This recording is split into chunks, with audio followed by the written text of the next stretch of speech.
1 KG ఉంటుంది.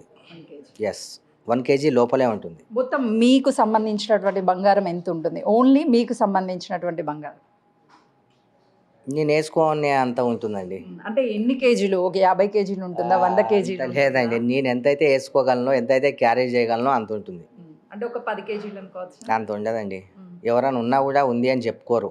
ఒకవేళ ఉందా అని ఎవరైనా వచ్చినా కూడా నా దగ్గర లేదు అనే చెప్తాను నేనైతే 100%. నీ దగ్గర నీకు ప్రాపర్టీస్ ఉన్నాయా, నీకు బంగారం ఉందా, ఇంకేమన్నా ఉందా, ఇంకేమన్నా ఉందా? ఏమన్నా భయపడుతున్నారా ఇంత బంగారం ఉంది అంటే ఇన్కమ్ ట్యాక్స్ వాళ్ళు వస్తారేమో అని? ఒక చిన్న విషయం, మనము ఇటుక పేర్చుకుంటూ పెద్ద సామ్రాజ్యాన్ని క్రియేట్ చేస్తాం. మనం సామ్రాజ్యాన్ని దాన్ని ఎలా అయితే క్రియేట్ అయితే చేస్తాం. ఒకరిని ముంచలే, ఒకరిని బాధ పెట్టలే, ఏదో మన ఎవరి కష్టం వాళ్ళ పడి ఏదో ఒక సామ్రాజ్యాన్ని మనం క్రియేట్ చేసుకుంటే అప్పుడు ఇన్కమ్ ట్యాక్స్ అనే వాళ్ళు ఒకరు వచ్చి మీ సామ్రాజ్యానికి లెక్కలు చూపించు అంటారు. కొన్ని దాంట్లో చూపించాల్సినటువంటి బాధ్యత ఉందా?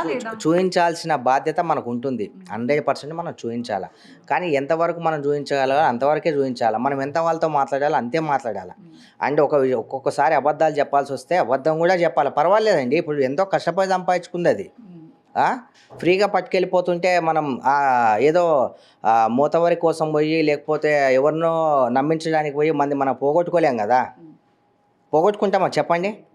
ఆ సమయంలో బయటపడాలనే చూస్తాం. మీ